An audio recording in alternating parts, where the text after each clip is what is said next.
I'm Alex Beeler.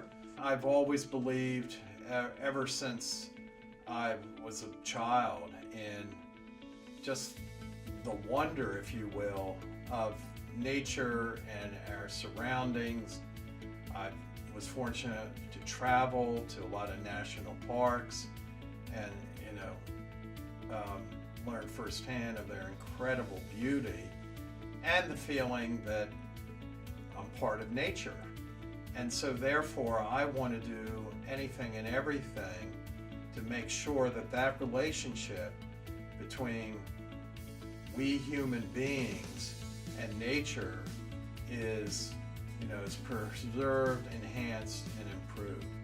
So that's sort of my psychic gestalt that helps me do what I do.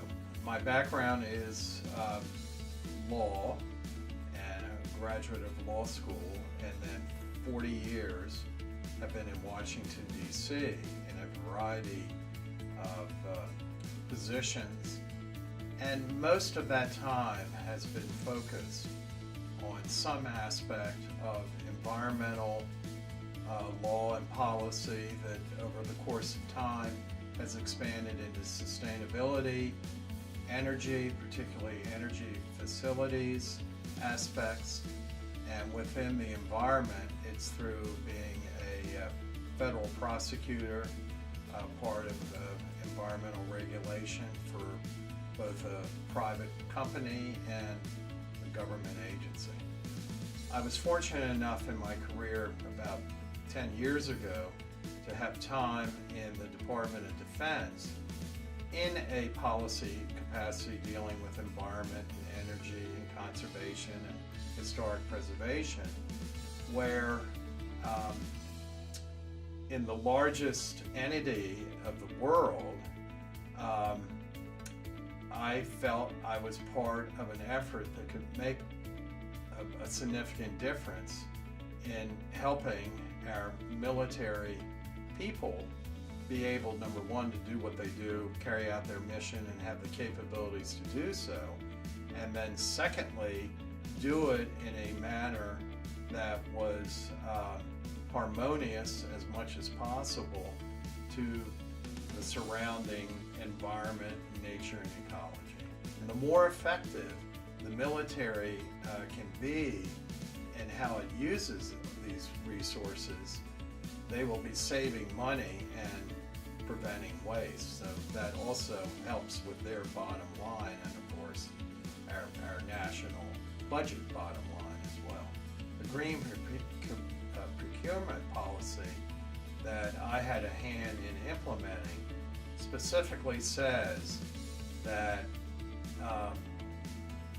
you're to look, we had like the equivalent of a major, what I used to call Sears catalog of commodities that were in general use that procurement officers would be in the position to purchase.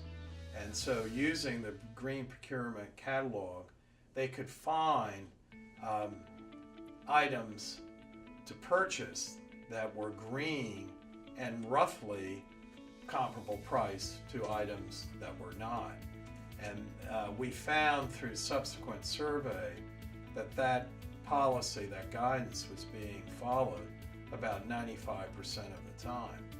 Well, the military, as you know, for all these basic commodities, they're the largest consumer by far. And once they start purchasing, this really helps the general marketability for the consumer outside of the military. So you have a ripple effect. For instance, food service. And just think of all the related paper products and paper substitute in the connection with food service, whether it's the plates, the napkins, the cutlery, things that went from being trash, waste fill to biodegradable. I think it's imperative, and this would be sort of my goal, to look at this interconnectivity, taking advantage of the technological innovations and hopefully being able to apply that to all the military activities, which once again would include, they're the largest user of energy in the United States and the world. They live and die on transportation capabilities in all sets of environments throughout the world, and certainly telecommunications is key. So that would be my overarching mantra going forward.